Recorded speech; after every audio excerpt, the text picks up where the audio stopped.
लेकिन हमारी कोशिश है कि आने वाले 2 सालों के अंदर अगर माशरा पूरी तरह बात की तरफ मुतवज्जे रहे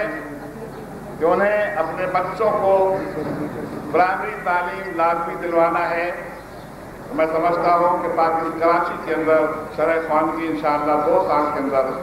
100% भी हो सकती है। बहुत सारे ममालिक जो हमारे बाद बने हैं, जो हमारे साथ बने हैं, वहाँ शरह ख़वानगी हमसे बहुत ज़्यादा है। उसकी वजह यही है कि वहाँ का पूरा माशरा, वहाँ के वालिदैन, वहाँ के असातिज़ा कराम सब इस बात के लिए कोशा रहे कि हमारे माशरे के अंदर कोई बच्चा और कोई बच्ची तालीम से महरूम न रहे। कोई बच्चा इस वजह से स्कूल रहा है कि वहाँ वो उसके वालिदैन उसकी फीस अदा करने के काबिल नहीं है, या उनकी माशी हालत उस बच्चे को किताबें दिलाने के काबिल नहीं है। हमने इस बात की कोशिश की है और इस मसला हमने हजारों किताबों के सेट प्राइमरी स्कूलों के अंदर